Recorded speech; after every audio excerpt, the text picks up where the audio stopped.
que tiene por objeto anunciar el inicio de movilizaciones aquí en Navarra, al igual que están haciendo organizaciones afines a esta en prácticamente la totalidad de Europa. Somos un sector con una media de edad de 61 años y medio. Nos estamos jugando nuestro futuro, el futuro de nuestros pueblos, el futuro de la agricultura, el futuro de la ganadería, pero también la sociedad se está jugando el futuro de una alimentación sana, segura y sostenible. Por tanto, esto es una batalla de todos. El primer mensaje que queremos lanzar en estas movilizaciones, y lo digo con mayúsculas en voz alta y que se dé todo el mundo por enterado, no queremos a ningún político en nuestras manifestaciones, en nuestras acciones. Esto no va de política, esto va de sector. Todos los grupos, absolutamente todos los grupos políticos han pasado por el gobierno de esta comunidad autónoma de Navarra, por el gobierno nacional, por Europa. Nadie ha hecho absolutamente nada. Nos ha llevado a una situación, insisto, que es crítica y donde, vuelvo a reiterar, la agricultura familiar y la ganadería familiar va a desaparecer y, por tanto, ahora no queremos a ningún político ni a ningún partido político en nuestras movilizaciones. Esta organización es una organización independiente y así lo va a seguir siendo. Dicho esto, y es evidente, UAGN aboga por la concertación, aboga por el diálogo. Yo creo que somos un ejemplo durante décadas de cómo se intenta luchar por un sector con esas herramientas, pero lógicamente cuando el consenso, el diálogo, el estar sentados en una mesa no da los resultados esperados, pues lógicamente hay que pasar a la acción. Ese pasar a la acción, al igual que está pasando en Europa, clama por una política agrícola común diferente a la que estamos soportando. Y utilizo el verbo soportar porque es una auténtica aberración, una auténtica barbaridad el diseño de una política agrícola donde nos ha llevado, como he dicho al principio, a una edad media de más de 61 años. No hay ningún sector económico que tenga esta edad media. Y todavía tenemos que cumplir normativas totalmente absurdas cuando a nosotros se nos imponen y se abre la puerta para que entren productos de otros países sin esas condiciones.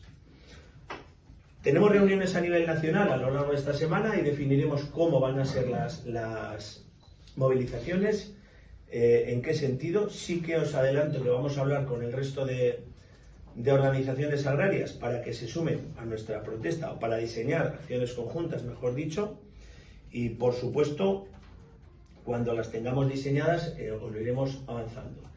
Las acciones que vamos a iniciar no tienen ni límite en el tiempo y si no se escucha no tienen ni límite en la contundencia. Vuelvo a repetir, esta organización va a abogar por el diálogo, por el consenso, por sentarnos en una mesa, por negociar, pero se tienen que dar cuenta que la situación es insostenible, que lo que empezó en Europa del Este, pasó por Alemania, Holanda, Bélgica, Francia, no es un chiste, que cuando ha llegado por aquí es que la situación real de la agricultura en Europa es una situación caótica y, por supuesto, esto no va contra nadie, ¿no? Esto va contra el diseño de una política o por el cambio de diseño de un modelo que nos ha llevado hasta aquí.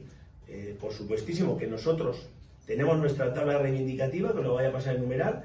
Esto no quiere decir que cuando tengamos reuniones a nivel nacional y con otras organizaciones no se puedan sumar diferentes cuestiones a esta tabla, pero la primera cuestión que vamos a pedir es la creación de un impuesto a la gran distribución, porque vemos, nosotros como sector y todos ustedes como consumidores y consumidoras, que el precio al cual nos pagan a nosotros nuestros productos es un precio ruinoso y sin embargo nosotros vamos a lineal y el precio cada vez es más caro.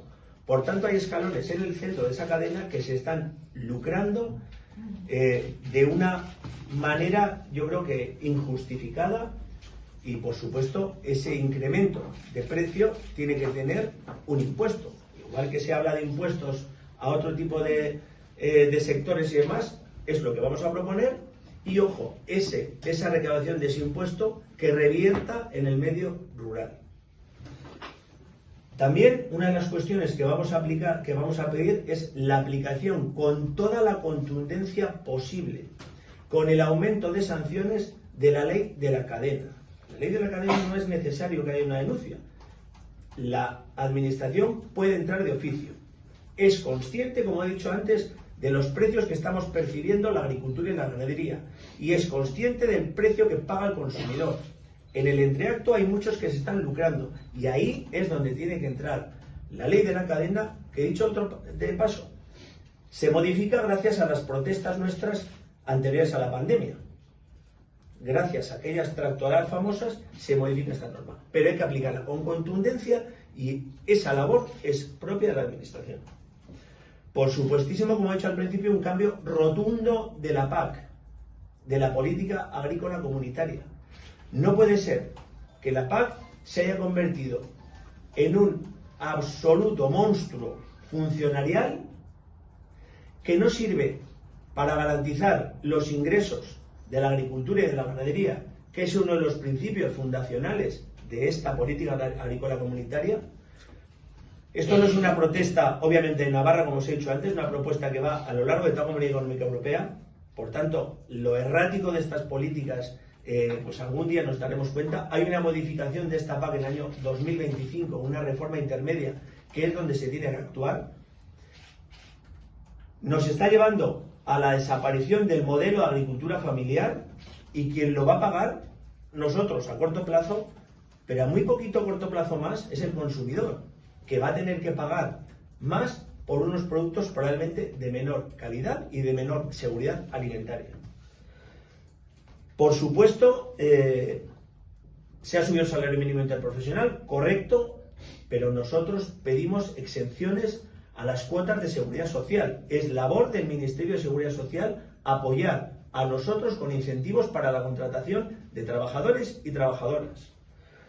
Por supuesto, también queremos una ley de despoblamiento. Creo que hace ya 5 años presentamos medidas para que esa ley de despoblamiento se desarrolle, acompasada de una ley de desarrollo rural, donde evite y permita que nuestros pueblos puedan seguir vivos, con medidas, vuelvo a reiterar la palabra, contundentes, para que de una vez por todas se apoye al emprendedor, haya exenciones fiscales para quienes habitan en el medio rural y no tienen los mismos servicios que en la ciudad.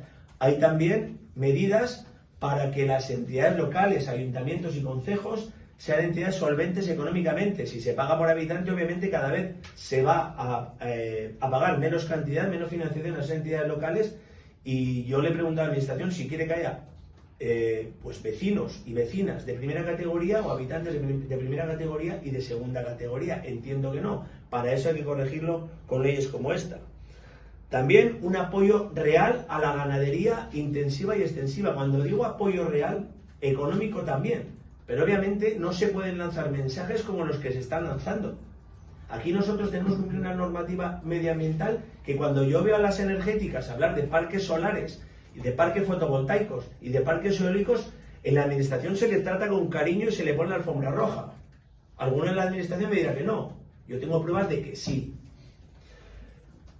Y en resumidas cuentas, apoyo al verdadero profesional agrícola y ganadero, al agricultor, a la agricultora, al ganadero y a la ganadera, al de verdad, al que se sube el tractor, al que va a la cuadra, no al que es de mentira. Por supuesto, y antes de terminar, me gustaría que la sociedad se diese cuenta que esto no va contra ellos. Al final es una batalla, como les he dicho antes, donde debemos ganar todos. No queremos causar molestias a la sociedad, simplemente queremos ser garantes de una alimentación sana y sostenible, y ellos y ellas van a ser los primeros beneficiados en la consecución de unos alimentos, como he dicho antes, seguros, y por supuesto en el mantenimiento del medio ambiente. El medio ambiente, vamos a dejarnos ya del mantra del que el medio ambiente se controla y se cuida desde un despacho. Eso es mentira. El que crea en eso, pues creerá en un mantra, como he dicho antes. El medio ambiente se cuida viviendo en un pueblo, habitando en un pueblo y todos los días haciendo algo por y para ese pueblo. desde la ciudad, desde un despacho, desde Bruselas, desde el Ministerio, desde cualquier departamento, no, se cuida el medio ambiente.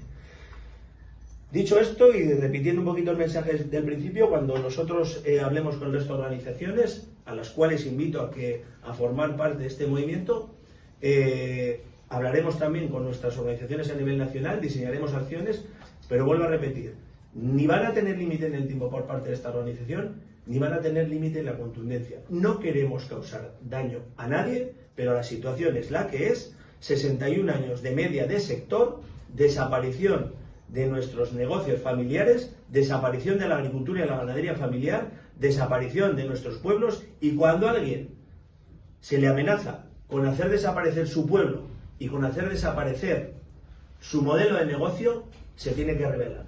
Y esta organización reivindicará y peleará para que esto no siga así.